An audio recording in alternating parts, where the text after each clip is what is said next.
Assalamualaikum warahmatullahi wabarakatuh. Ketemu lagi sama aku, Hanifa. Apa kabar kalian semuanya? Semoga selalu sehat, selalu baik-baik aja seperti biasanya ya. Dan puasanya juga lancar. Dikit lagi udah mau lebaran. Mohon maaf lahir batin. Kalau ada salah-salah kata mohon dimaafkan ya teman-teman. Dibukakan pintu maaf yang sebesar-besarnya. Semoga amal ibadah kita di bulan puasa ini juga bisa diterima oleh Allah Subhanahu wa taala. Nah, untuk kalian yang baru pertama kali nonton video aku upload video baru setiap hari Selasa, Kamis, dan Sabtu jam 8 malam. Jadi stay tune, jangan lupa nonton teman-teman. Jangan lupa subscribe juga ya. Lagi hujan juga nih di sini teman-teman. Jadi kalau misalkan ada suara-suara hujan gitu ya, mohon maaf ya, mudah-mudahan nggak terlalu mengganggu. Teman-teman, ada nggak nih dari kalian yang udah pernah nonton film thriller asal Australia yang berjudul Wolf Creek? Pasti udah banyak lah ya dari kalian yang udah nonton film ini atau seenggaknya pernah dengar lah tentang film ini. Film itu tentang dua orang wanita backpackers yang lagi liburan ke Australia. Mereka bertemu pria asal Australia, pria asli Australia.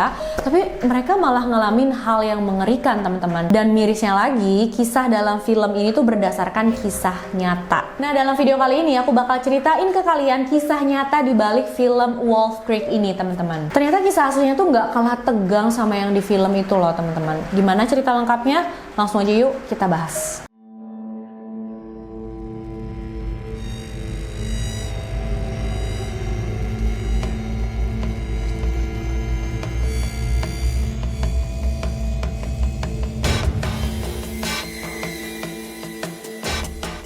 Seperti yang mungkin udah kalian tahu, Australia itu adalah salah satu negara yang sangat disukai oleh para backpackers yang tua maupun yang muda. Karena pantainya yang indah, gunung-gunungnya, gurun yang ada di sana, hewan-hewan liar yang ada di sana, dan yang paling penting di sana itu terkenal aman, teman-teman.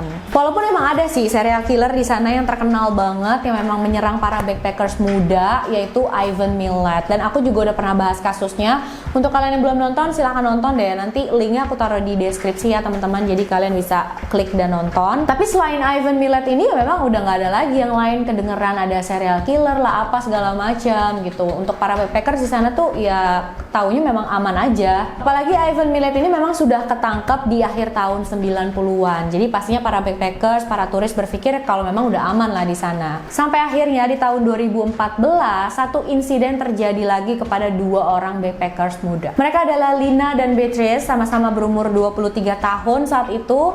Lina berasal dari Jerman dan Beatrice berasal dari Brazil. Mereka liburan sendiri dari negara asalnya masing-masing itu, travel ala backpacker gitu ya teman-teman. Nah, mereka berdua ini pertama kali ketemu di salah satu kota di Australia yang bernama Adelaide. Mereka mulai kenalan, ngobrol-ngobrol, sampai akhirnya mereka tahu kalau ternyata tujuan mereka itu sama. Mereka itu sama-sama mau ke kota Melbourne. Dan Melbourne ini memang menjadi salah satu kota favorit yang didatangi oleh para backpackers yang ada di sana, karena katanya di sana itu memang fasilitasnya sangat memudahkan para backpackers. Karena tujuan mereka sama, akhirnya mereka mutusin ya udahlah kita pergi bareng-bareng aja yuk. Dan karena memang tema liburan mereka adalah backpacker, makanya mereka tuh pengen lebih berhemat gitu ya. Akhirnya mereka cari-cari tumpangan tuh untuk pergi ke sana. Tapi nggak kayak dulu, para backpackers harus diri di pinggir jalan nunggu mobil lewat yang mau kasih tumpangan ke mereka. Di tahun 2014 itu teknologi udah lumayan canggih ya teman-teman. Jadi mereka itu nggak harus cari tumpangan dengan cara kayak gitu. Jadi ada satu website nih yang bernama Gumtree. Jadi itu kayak website bisa digunakan untuk jual beli, bisa untuk cari kerjaan, cari sewa mobil, jual mobil, atau kayak cari tumpangan mobil juga. Nah, jadi Lina dan Beatrice mereka itu masing-masing buat iklan, dan di dalam iklan itu mereka bilang mereka cari orang yang mau kasih tumpangan ke mereka untuk pergi dari Adelaide ke Melbourne. Dan di dalam iklan itu mereka juga bilang mereka bersedia kalau memang yang kasih tumpangan ke mereka ada urusan dulu, ya udah mereka ikutin aja dulu. Kalau misalkan mereka sampai ke tujuan itu tertunda, nggak apa-apa deh, tapi yang penting jangan jauh-jauh dan jangan lama-lama gitu. Ada satu orang yang tanggepin iklannya Beatrice, dan dia bilang dia bersedia untuk kasih tumpangan ke Beatrice pergi ke Melbourne. Pastinya Beatrice sudah senang banget gitu ya, akhirnya dapat tumpangan juga. Tapi ternyata satu hari sebelum mereka pergi, orang itu ngubungin Beatrice lagi dan dia bilang, aduh maaf ya, aku nggak jadi bisa nganterin kamu karena aku ada urusan mendadak. Jadi harus di cancel gitu, harus dibatalin. Nah sebenarnya ada satu orang lagi nih yang tawarin ngasih tumpangan ke Beatrice, tapi Beatrice tuh kayak kurang yakin lah sama pria ini. Pria ini bernama Roman Heinze. Kenapa Beatrice nggak yakin mau numpang sama pria ini, sama si Roman ini? Karena Roman ini kayak agak maksa gitu ngasih tumpangan ke Beatrice-nya. Jadi Beatrice kayak, kenapa maksa banget ya mau ngasih tumpangan? Harusnya kan aku yang maksa yang mau dikasih tumpangan gitu kan. Tapi si Roman itu bakal kirim pesan nih ke Beatrice, terus bilang, gimana, mau nggak? Ayo jadi nggak kamu numpang di mobilku segala macam. Terus Beatrice nggak balas-balas kan, dan Roman ini bakal balas lagi, kenapa sih kamu nggak balas? Kalau emang kamu nggak mau nggak apa-apa, tapi ngomong aja, seenggaknya bersikap baik lah, balaslah pesan aku kayak gitu. Tapi karena saat itu kayaknya udah kepaksa banget gitu ya, waktunya juga udah mepet banget, pria yang satu lagi udah batalin, akhirnya Beatrice memutuskan untuk ya udah deh nggak apa-apa deh, numpang aja deh sama si Roman ini. Dia ajak Lina juga untuk bareng-bareng numpang ke Roman pergi ke Melbourne. Mereka ketemuan di tempat yang udah ditentukan sebelumnya, dan pas masuk ke mobil mereka ngelihat orangnya itu yang bernama Roman itu, dan mereka kaget banget karena ternyata pria yang bernama Roman ini udah tua teman-teman, umurnya 55 tahun saat itu. Karena si Lina juga Beatrice berpikir kalau Roman ini anak muda gitu, kok orang tua ya, ternyata mereka kaget banget tuh. Tapi saat itu mereka berpikir ya udahlah nggak apa-apa, mungkin lebih aman lagi kalau perginya sama orang yang lebih tua kayak gini. Jalanlah mereka akhirnya, tapi yang mereka nggak tahu itu akan menjadi perjalanan yang nggak akan pernah mereka lupain seumur hidup mereka.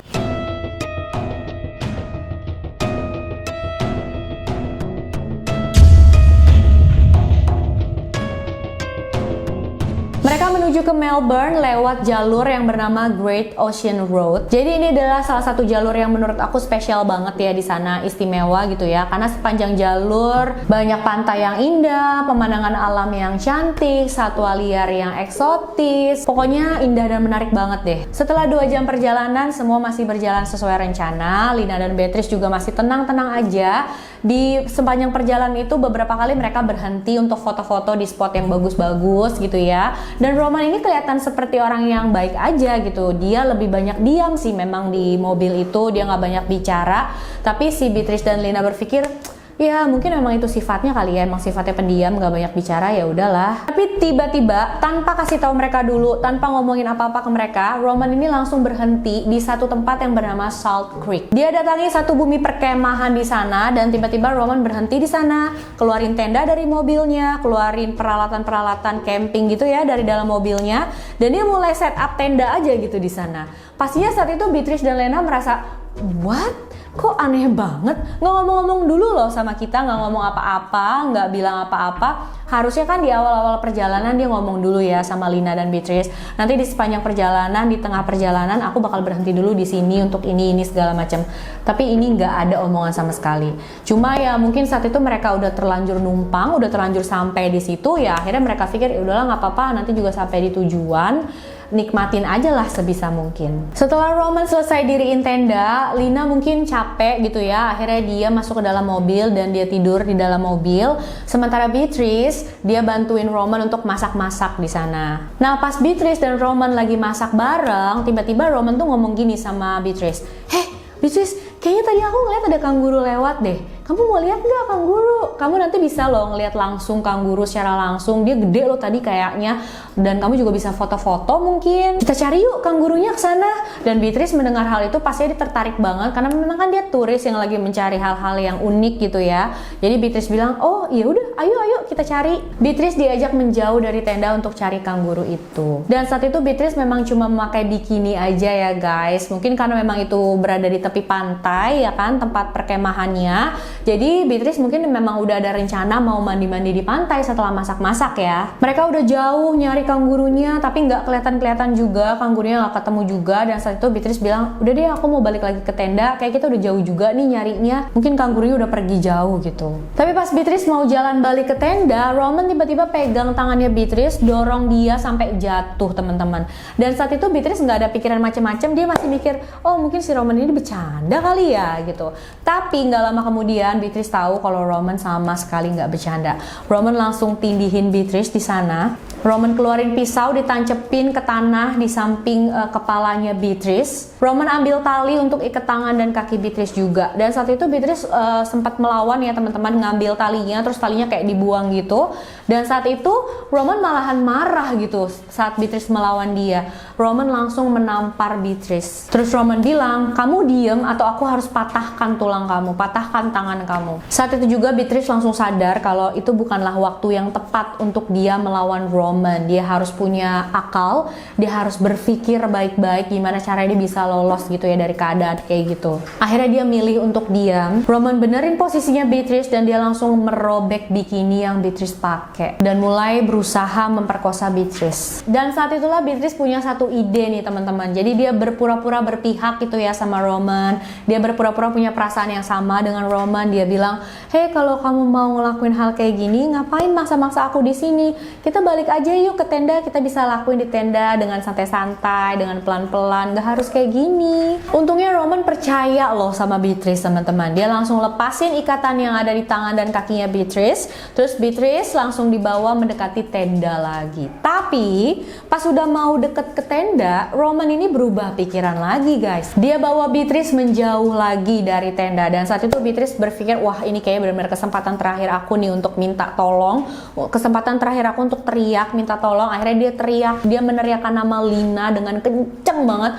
Lina gitu ya. Dan dia cuma punya kesempatan satu kali untuk meneriakkan nama Lina itu teman-teman. Habis itu mulutnya langsung dibungkam sama Roman. Beatrice berharap kalau teriakannya dia itu bisa didengar sama Lina yang ada di dalam mobil tadi ya. Dan saat itu sebenarnya keadaan tuh kayak nggak memungkinkan banget Lina bisa mendengar suara teriakannya Beatrice ini ya, karena di sana itu anginnya kencang banget. Oh, suara ombaknya juga kencang banget. Belum lagi Lina kan berada di dalam mobil ya teman-teman. Tapi luar biasanya, ajaibnya, Lina bisa mendengar teriakannya Beatrice itu. Dia langsung bangun, keluar dari mobil dan mulai mencari-cari Beatrice. Pas ketemu, Lina melihat Beatrice dalam keadaan telanjang bulat, di atasnya ada Roman, dan saat itu juga dia langsung nalar lah, langsung tahu apa yang terjadi. Lina teriak, lepasin dia, lepasin Beatrice gitu ya, sambil nyamperin ke Roman. Dan Roman langsung nengok ke belakang, nengok ke Lina, dan dia bilang, aku cuma pengen nyobain dia doang kok. Dan habis ngomong gitu, Roman langsung meninggalkan Beatrice di sana dan dia mengejar Lina. Lina langsung cepet-cepet lari ke mobil karena di dalam mobil itu kan ada handphonenya ya di dalam tas. Tapi belum sempat Lina ambil handphonenya di dalam tas, si Roman ini udah berhasil nyamperin dia sambil bawa palu dan dia langsung mukulin palu itu ke kepalanya Lina. Setelah dipukul sekali, Lina langsung lari terus dikejar sama Roman dan Roman berhasil memukul Lina 3 kali lagi setelah itu pakai palu teman-teman.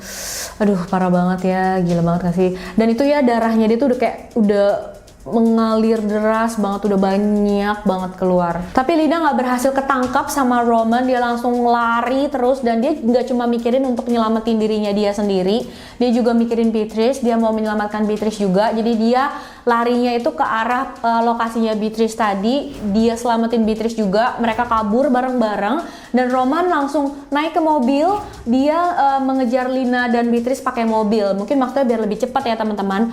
Nah akhirnya Lina dan Beatrice tuh punya kayak ide yang spontan. Mereka bilang, oke deh kita mencar aja deh, kita mencar. Akhirnya ya udah, Lina ke sebelah mana, Beatrice ke arah mana. Melihat mereka berdua berpencar, Roman memilih untuk mengejar Lina. Mungkin karena dia tadi tahu ya Beatrice kan sudah takluk gitu ya sama dia, sudah nurut sama dia sampai akhirnya Lina datang. Jadi menurut dia kayaknya Lina nih yang harus diberesin gitu ya. Akhirnya si Roman ini mengejar Lina. Saat Roman mengejar Lina pakai mobil itu, dia sempat nabrakin mobilnya ke tubuh Lina sebanyak 4 kali teman-teman. Setiap kali ditabrak dari belakang itu ya, Lina jatuh tapi dia langsung bangun lagi, dia langsung lari lagi, ditabrak lagi, dia jatuh, bangun lagi, lari lagi. Gila sih, sumpah ini cewek bener-bener strong banget ya teman-teman, luar biasa banget daya juangnya gitu. Dia tuh bener-bener berjuang banget untuk menyelamatkan dirinya dan menurut aku ini patut diacungi jempol banget sih. Tapi akhirnya Lina ini terpojok teman-teman, dia udah gak ada tempat lagi untuk lari dan apa yang dilakuin, dia punya ide yang cemerlang banget nih. Jadi si Lina ini ya bukannya strong, bukannya kuat aja, tapi dia juga pinter. Akhirnya dia lompat ke mobil, terus langsung naik ke atap mobil dan dia pegangan di situ. Roman langsung berhentiin mobilnya, terus dia keluar dari mobil dan bawa palu juga nih di tangannya. Terus dia kayak mau getokin ke Lina ya, tapi Lina tuh masih melawan juga. Padahal saat itu dia udah lemes banget karena darahnya udah banyak banget keluar ya. Dia langsung tendang-tendangin Roman dari atas itu. Karena Roman gak berhasil untuk membuat Lina turun dari atap mobil itu, akhirnya dia masuk lagi ke mobil. Dia bawa lagi mobilnya, dia ngebut tuh, dikebutin mobilnya. Habis itu dia ngerem mendadak supaya Lina nih bisa jatuh gitu kan dari atap mobil, tapi itu juga nggak berhasil. Akhirnya dia belok kanan dengan tiba-tiba, belok kiri dengan tiba-tiba, maksudnya ya buat Lina jatuh juga, tapi nggak berhasil juga teman-teman. Sementara Beatrice dia ngumpet di balik semak-semak dalam keadaan telanjang sambil ketakutan kalau Roman bakal nemuin dia. Tapi akhirnya keberuntungan untuk dia datang, dia mendengar suara mobil. Dia intip sedikit untuk mastiin itu bukan Roman. Setelah dia yakin itu bukanlah mobil Roman, dia langsung keluar dari semak-semak dan dia cegat tuh mobilnya. Awalnya orang-orang yang ada dalam mobil itu pastinya berpikir kalau Beatrice ini aneh banget gitu, ada wanita di sana mencegat mobil sambil teriak-teriak, sambil telanjang juga, nggak pakai baju sama sekali. Kayak aneh banget kan? Tapi begitu Beatrice masuk ke dalam mobil, dia ceritain, dia teriak-teriak, langsunglah orang-orang itu tahu kalau ini adalah hal yang serius. Di mobil itu ada 4 orang pria dan salah satunya adalah pria bernama Adam Stewart. Dia adalah pemilik toko yang ada di daerah sana. Satu-satunya toko yang ada di daerah sana. Adam Stewart langsung nelfon polisi dan ngelaporin hal ini. Beatrice ceritain ke mereka apa yang terjadi dengan dia dan Lina, dan Beatrice tuh nggak mau langsung pergi aja ya teman-teman. Beatrice memohon pada keempat orang pria ini untuk mencari Lina, untuk menyelamatkan Lina. Sementara Lina saat itu masih berusaha untuk melawan Roman. Dia berusaha untuk nggak jatuh dari atap mobilnya Roman. Dan Roman berhentiin mobilnya lagi. Dia turun lagi dari mobil, terus dia bilang sama Lina, "Lina, ayo dong turun dari sana." Lina bilang, "Ngapain aku turun dari sini gitu? Kamu kan udah berusaha membunuh aku. Kalau aku turun, kamu pasti membunuh aku. Gimana caranya aku mau percaya sama kamu? Kalau emang kamu mau aku turun, kamu buang dulu semua senjata yang kamu pegang." Luar biasanya Roman setuju guys. Dia membuang semua senjata yang dia pegang saat itu, yaitu 2 palu dan 1 pisau. Dibuang jauh sama dia. Dan akhirnya Lina turun dari atap mobil itu. Lina dikasih handuk untuk ngelap darahnya yang berceceran di mukanya itu. Dia juga dikasih topi untuk nutupin tetesan darah yang keluar dari kepalanya itu ya teman-teman. Lina masuk ke dalam mobil bersama Roman dan mereka mulai jalan lagi ke area perkemahan yang tadi itu. Nah, di perjalanan mau balik ke tenda, mereka berpapasan dengan satu grup pemancing. Jadi mereka ini anak-anak muda yang lagi mancing di pinggir pantai.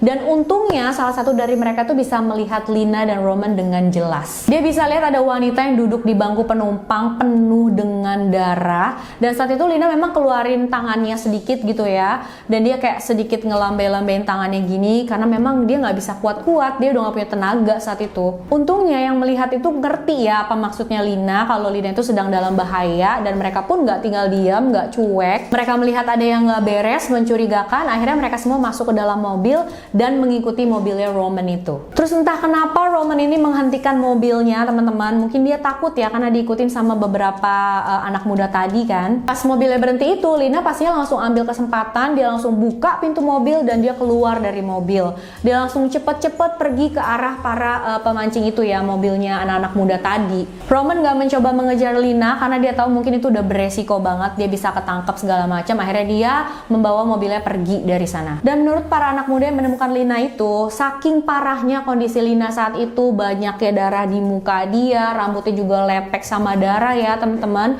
Para anak muda itu tuh nggak yakin apakah Lina ini cewek apa cowok sih gitu. Akhirnya Lina dan Beatrice bisa diselamatkan teman-teman. Saat polisi dan para medis datang, mereka berdua langsung dibawa ke rumah sakit. Lina mengalami luka yang parah di bagian kepalanya, sedangkan Beatrice mengalami luka di bagian kuping dan wajahnya. Sementara polisi mulai mencari Roman, dan karena polisi tahu nggak ada yang tahu area itu lebih baik daripada Adam Stewart yang punya satu-satunya toko yang ada di sana itu ya teman-teman. Akhirnya polisi mengajak Adam untuk sama-sama mencari keberadaan Roman. Dan benar aja mereka bisa nemuin mobil Roman dengan cepat. Roman sempat berusaha kabur dari kejaran polisi saat itu, sampai akhirnya ban mobilnya dia itu terjebak di dalam pasir. Jadi stuck aja gitu ya di sana, nggak bisa maju, nggak bisa mundur. Dia udah nggak bisa kemana-mana lagi, dia udah terpojok, udah dikepung sama polisi juga saat itu. Akhirnya dia berhasil ditangkap sama polisi dan dia nggak melawan saat itu. Berita tentang Roman Henza ini menyebar ke seluruh Australia dan ini booming banget ya teman-teman. Mereka pastinya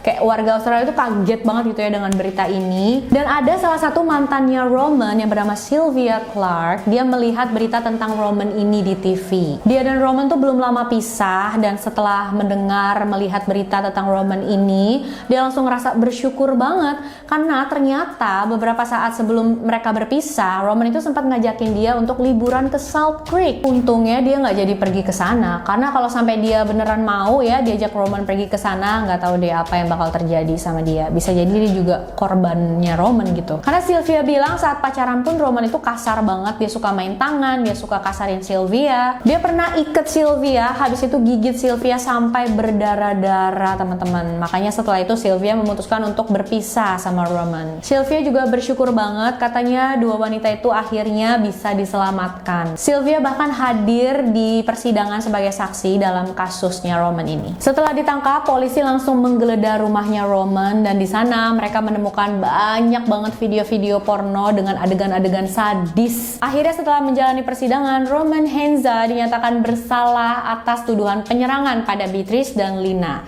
Dia diberikan hukuman selama 22 tahun penjara dan punya kesempatan untuk bebas bersyarat setelah 17 tahun menjalani masa hukuman. Dan ternyata di website Gumtree itu Roman juga udah banyak nawarin tumpangan ke beberapa wanita. Ada belasan wanita yang dia tawarin tumpangan, tapi nggak ada satupun dari mereka yang terima tawarannya Roman ini. Ya untung ya mereka nggak terima. Kalau sampai mereka terima, mungkin nasibnya bisa sama kayak Beatrice dan Lina ini ya teman-teman. Setelah kejadian ini, Lina dan Beatrice masih terus menjalani hubungan dengan baik, dan Beatrice menganggap Lina sebagai pahlawannya.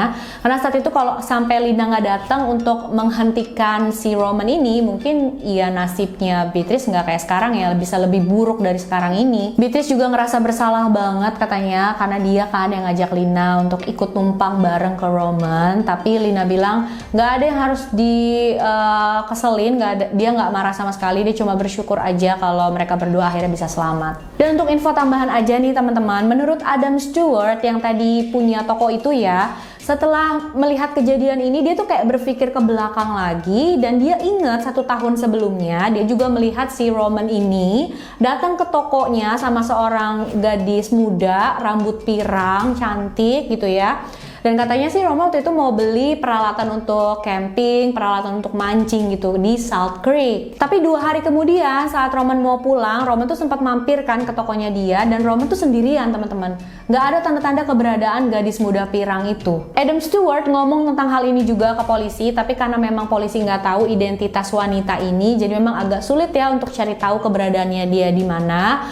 Tapi polisi bilang mereka akan berusaha sebisa mungkin untuk cari tahu apa yang terjadi sama wanita ini, siapa dia, segala macam. Semoga aja dia kayak udah pulang duluan atau gimana lah gitu ya, jangan sampai dia jadi korbannya Roman juga. Aduh, kasihan banget. Nah, itu dia kisah kita kali ini teman-teman. Jangan lupa komen ya apa pendapat kalian tentang kasus ini, dan menurut kalian tuh kira-kira memang korbannya Roman tuh baru Lina dan Beatrice aja atau sudah ada korban lainnya sih? Dan mungkin nih dari kalian yang tinggal di Australia, kalian pernah datang ke Salt Creek itu, keadaan di sana sekarang kayak gimana sih gitu update-nya ya? Kayak apa masih banyak juga backpackers yang datang ke sana segala macam. Ya mudah-mudahan keadaan di sana emang udah aman ya teman-teman. Makasih udah nonton videonya sampai akhir. Jangan lupa like, subscribe, dan share video ini sebanyak-banyaknya juga supaya aku makin semangat bikin videonya. Untuk kalian yang mau request juga boleh, silahkan kirim DM ke Instagram aku, Hanifah Story 92. Sampai jumpa di video selanjutnya. Bye bye.